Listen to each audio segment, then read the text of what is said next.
Good afternoon. Christy, thank you for inviting me to be able to speak to your audience today.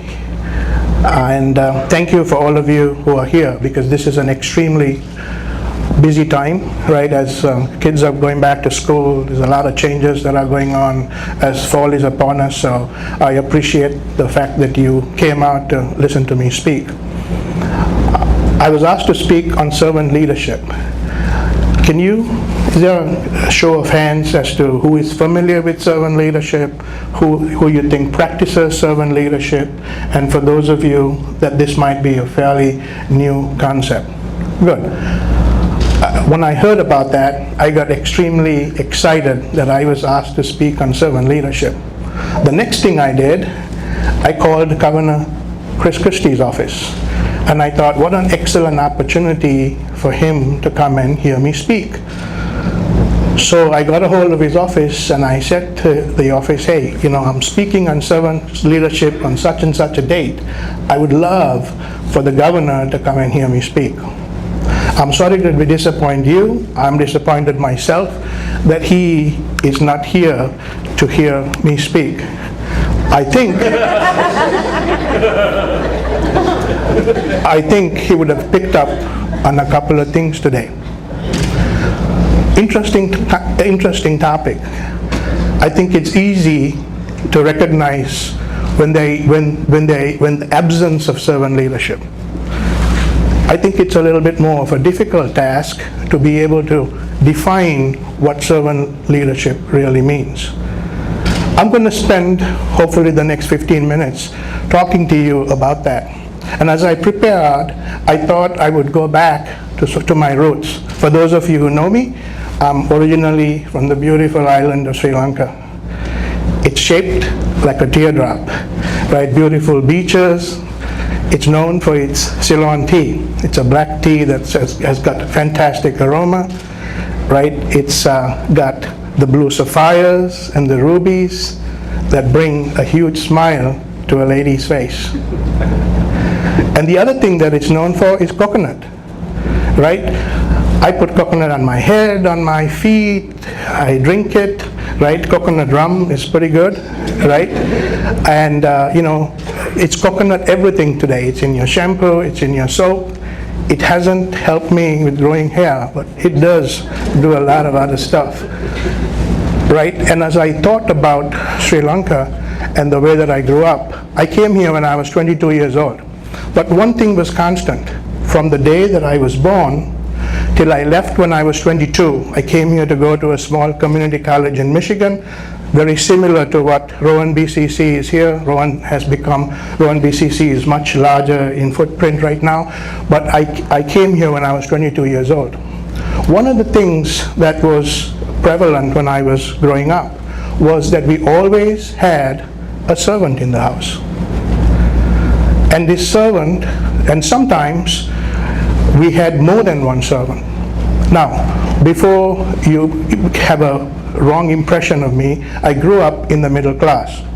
My father was an army officer who ascended to become the major general in the army, and so you could say that we ended up being in the upper middle class. But my mom was a teacher and she worked away from home, and so there was always help in order to be able to make sure that everything was going well at home. So I wanted to go back and so I had a front row seat in what it was to be that first word in servant leadership. And as I looked at it, as I thought about these people who are servants, I noticed some stuff about them. Number one, they didn't have an agenda when they woke up in the morning. Their agenda was to take care of the family that they were assigned to, whether it was to cook, to clean, to pick up the kids, right? They didn't have an agenda of their own. Their agenda was to support the family that they were assigned to. Secondly, they were extremely agile, right? They had quick feet. I've been saying fresh feet recently, right? They didn't stand around and say, okay, what is it that I do next? They knew what they needed to do and they were about doing that. The Thirdly, they were extremely aware of their surroundings. They knew exactly where every member of the family was, what they needed to do next, right? Extremely aware. These were not people who had blinders on. Number 4, they knew how to anticipate what to do next. One of my favorite terms is the word initiative. They showed initiative. I still remember I had been invited to a friend's house. It was around breakfast time, and he was getting out of the shower. His wife and kids live here, and he had a male servant.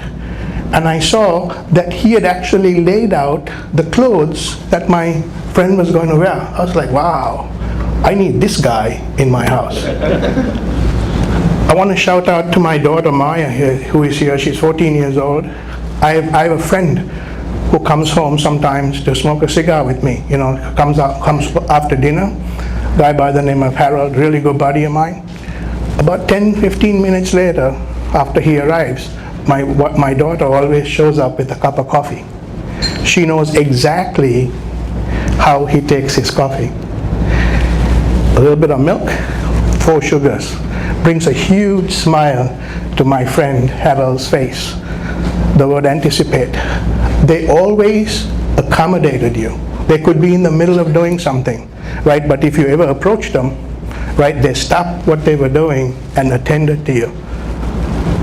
And always with an awesome smile, or it was a beautiful thing to see. Neat characteristic. They had a lot of ability. Sometimes when they came to our house, they came not knowing anything at all. But guess what? Before you knew it, they had grown in ability. I still remember about 8-10 years ago when I was on my phone, it was a very expensive roaming plan that I had. So when I would land in Sri Lanka, I would get this chip and I didn't know exactly what to do with it. So I would go downstairs and I would give it to my friend's servant, and she would take a pin out and she knew exactly how to pop that one card and put the other one in. Now, that wasn't part of her job description, but they were people who grew in ability. And along with that, they acquired skills. They learned. They didn't stay the same. They didn't say, oh, this is not my job. This is not my area. When I came here, you didn't tell me I was going to be doing this. Okay? And last but not least, and this is a good one, they learned how to do things and be anonymous. They were not thinking in terms of, hey, I did that, I got to get the credit. My mother used to make a fantastic chocolate biscuit pudding. It was to die for. But over a period of time, the servant in our house learned how to make it. And when the guests came over and they said, Saro, that was fantastic, they were not thanking the servant, they were thanking my mother. And so these are a few attributes that I thought were important for me to bring to the forefront here as we talk about this idea of servant leadership. And I hope you take some of that with you. 2 interesting words, right? Servant and leadership. Polar opposite. One, the word servant, nervous, right? Subservient, lack of confidence, right? Just dependent. The word leadership, on the other hand, confident, right? Strong, dominant, like always knowing, hey, here's what to do next kind of thing. And it's interesting, as I thought about these 2 words, who or what brought these things together? I'd like for you to think about that. Which person or what incident brought these 2 words that were diametrically opposite to each other together? I took time to reflect on that. And I came up with this. The person who defined this word, we are entrepreneurs and marketing people here, the person who branded this word was no other than Jesus Christ. By the way that he lived, the way that he acted, he was able to demonstrate these two words of servant leadership. And if I thought further, the act that he did that really brought this home was the washing of feet.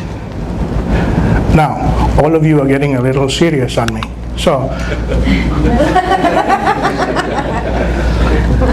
that's not the washing of feet that I'm sure we had in mind. Right? I got that done yesterday just for you guys. And that lady, I noticed, had gloves on. And yes, my feet they look good today. But I put it to you that that's not the type of feet, because my feet were clean when I went at 9:30 to get a pedicure. I had Chris in there, my wife in there. It was a major production. That was not the type of feet that Jesus chose to wash. Any people of Portuguese descent here? Any people of Portuguese descent? One? Awesome. When I came to work in this part of the country in 1988, I worked with a lot of Portuguese people. Love their culture, love their food, right? Extremely, into having fun. And I found out something, that they call shoes sapato.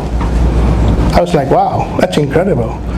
The same name or the same word that Sri Lankans call shoes, sapato. And I thought about that. How did that come about? Thousands of miles away. And here is what I found out. That when the Portuguese came in the 15th century to Sri Lanka, in Sri Lanka, we were not wearing shoes. So what did the Sri Lankans call shoes? Sapato, right? And why is that important? I think that the shoes or the feet that Jesus washed looked a lot more like that.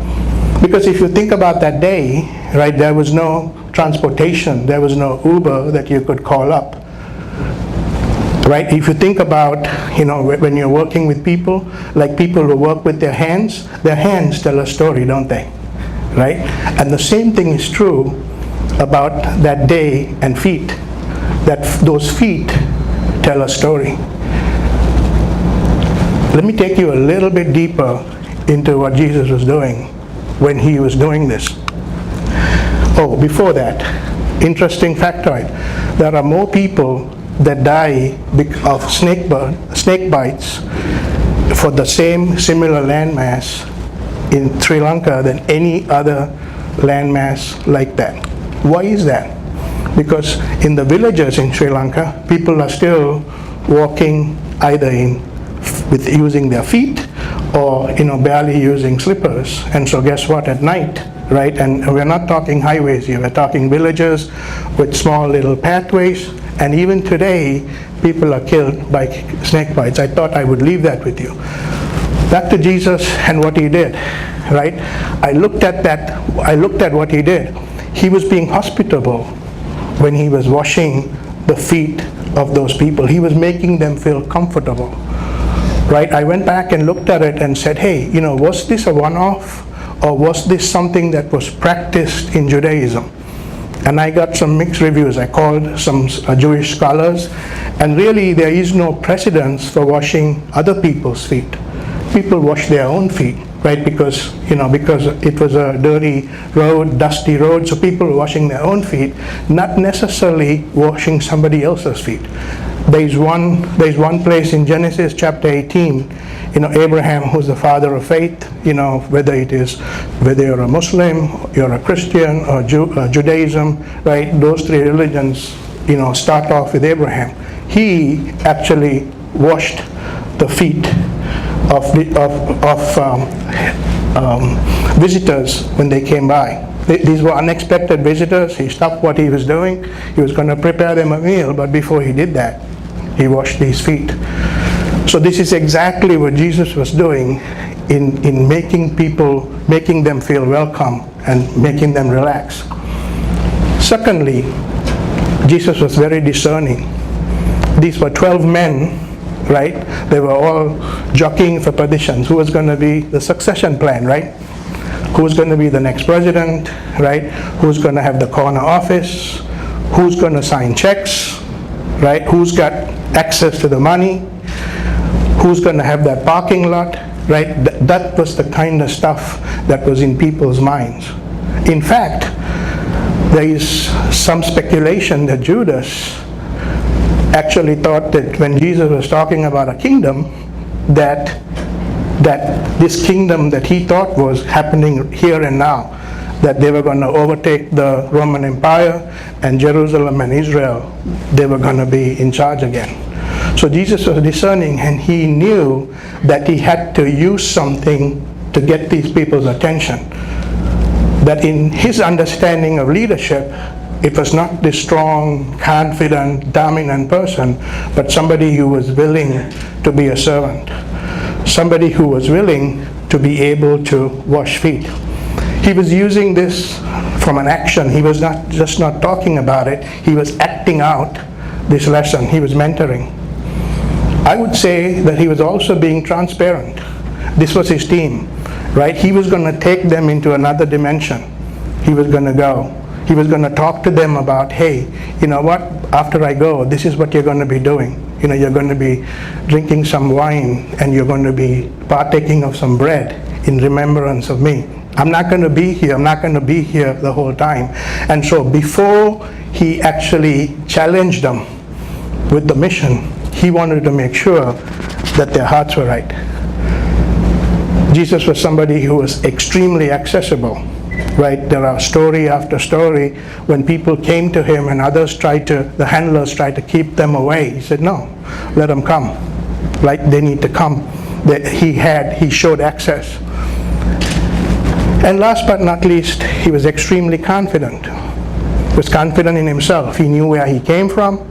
He knew what he was there to do, and he knew where he was going. A lot of people started to criticize him, saying, hey, you guys are hanging out all over the place, you're having a good old time, you're being around people of ill repute. But none of that shook his confidence, because he understood who he was. I think this was Jesus' locker room moment, right, where he was teaching, and he was using this idea of washing of feet to be able to define this understanding of being a servant, but still, being that leader. I would close with this. I have said it, I've heard it said, and I believe in it, that leadership is actually spelled influence. And that's what Jesus was doing, right? He was influencing these people who were around him to make sure that they understood that the greatest of these people needed to be somebody who would serve. So that is what I would leave with you today. Hopefully from the things that I've talked to you about, what I learned from a servant and from what I see in what Jesus did, there are some things that you may be able to take with you. I would close with this. I took a bit of a cheap shot with regard to Governor Chris Christie. About a month ago, on a Monday evening, me and my family had gone out to have dinner. My whole family was feeling pretty good about ourselves. We had just won a court case, a hard-fought court case at the federal courts. I never buy wine, a bottle of wine, in a restaurant. We take a bottle of wine and go to a BYOB. But you know what? The wine was half price. I was feeling pretty good. So we sat down to eat and feeling pretty good. I took my jacket out, had my tie, nice and loose. And I had my hand just like this on the table or in the chair at the next table. There was nobody there. I was feeling pretty good. All of a sudden, a waitress comes by, and she wants to clean exactly where my hands are. And I'm like, can't you go around? And I gave her this attitude, right? And both my wife and my son threw the flag. They're like, Dad, right? So what am I saying? Sometimes we make mistakes in this process, right? We're human. We're going to make that mistake, but it's important for us to be able to make it right? And to get the next one right? So we are all students, end of the day, of not only being leaders, but also being servant leaders. I have, as Sheila mentioned, the work that we do is primarily with the Department of Defense, and we go to work every day, to serve the Army, Navy, Air Force, and Marine Corps. And when they do something right, when they get it right, they always get a challenge coin to remind them, right? Hey, you got this. And so I have a challenge coin for every one of you at your table. I want you to take that with you. That's a little gift from me to you, to remember and to remind yourself, that we all are on this journey as leaders, but now you're qualified to be that servant leader. And where do you start? Where you're at, right? So that's all I have for you today. I am very willing and able and would love to answer any question.